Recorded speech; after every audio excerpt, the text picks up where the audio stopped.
السلام علیکم ورحمۃ اللہ وبرکاتہ۔ ایک لمحہ رک کر اپنے دل سے پوچھیں، جو کتاب میرے رب نے میرے لیے اتاری، جو ہدایت ہے، نور ہے، شفا ہے، کیا میں نے اسے اپنا لیا یا میں نے اسے صرف الماری میں سجا کر چھوڑ دیا ہے؟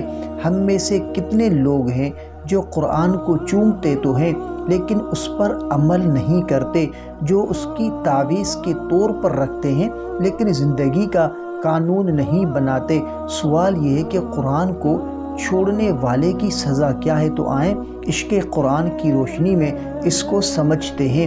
تو قرآن کو چھوڑنا سب سے بڑی محرومی، قرآن چھوڑنے کی سب سے بڑی سزا یہ ہے کہ دنیا چھن جائے، سب سے بڑی سزا یہ ہے کہ دل سکون سے چھن جاتا ہے۔ انسان کے چہرے پر مسکراہٹ ہوتی ہے لیکن دل خالی، بے چین اور بوجھل ہو جاتا ہے۔ گھر بڑے ہو جاتے ہیں لیکن دل تنگ پڑ جاتے ہیں، معاملات بڑھ جاتے ہیں لیکن برکتیں کم ہو جاتی ہیں۔ یہ قرآن ترک کرنے کی پہلی سزا ہے، دل کا اندھیرا۔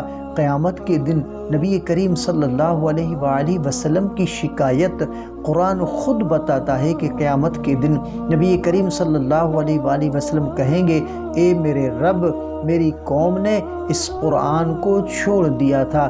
سوچئے، اگر ہم نے قرآن کو صرف رسم بنا دیا، اگر ہم نے اسے سمجھ کر نہ پڑھا، اگر ہم نے اسے زندگی میں نہ اتارا، تو کہیں ہم بھی ان لوگوں میں شامل تو نہیں ہو جائیں گے جن کے بارے میں نبی کریم صلی اللہ علیہ وآلہ وسلم شکایت کریں گے۔ اس سے بڑی سزا کیا ہوگی؟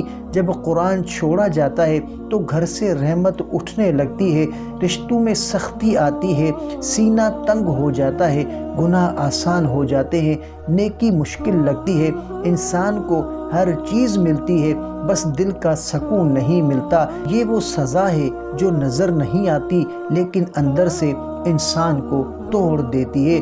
جو لوگ جان بوجھ کر قرآن سے دور رہتے ہیں، اس پر عمل نہیں کرتے، اس کی آیتوں کا مذاق اڑاتے ہیں، اسے پس پشت ڈال دیتے ہیں، ان کے لیے آخرت میں سخت جواب دہی ہے۔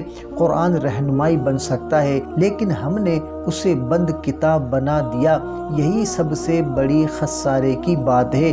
تو بھائیوں اور بہنوں، ہم سب غلطیاں کرتے ہیں، ہم سب کمزور ہیں، لیکن ایک بات یاد رکھیں، قرآن چھوڑ دینے والا نہیں، قرآن پکڑنے والا انسان کامیاب ہوتا ہے۔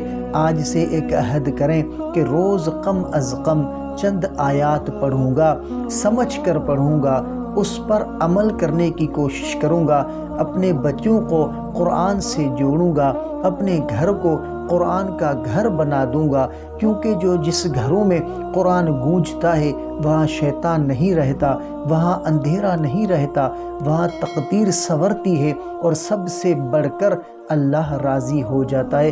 آخر میں صرف اتنا کہہ کر بات ختم کروں گا کہ اگر زندگی بدلنی ہے تو قرآن سے دوستی کر لو۔ تو امید ہے کہ آپ کو یہ ویڈیو ضرور پسند آئی ہوگی۔ اگر آپ کو یہ ویڈیو پسند آئی ہو تو ویڈیو کو لائک کریں، چینل پر نئے ہیں تو سبسکرائب کریں اور اس ویڈیو کو اپنے پیارے، اپنے دوستوں کے ساتھ ضرور شیئر کریں۔ تو ملتے ہیں اگلی ویڈیو میں، تب تک کے لیے اپنا بہت سارا خیال رکھیں اور ہمیں اپنی دعاؤں میں یاد رکھیں۔ السلام علیکم ورحمۃ اللہ وبرکاتہ۔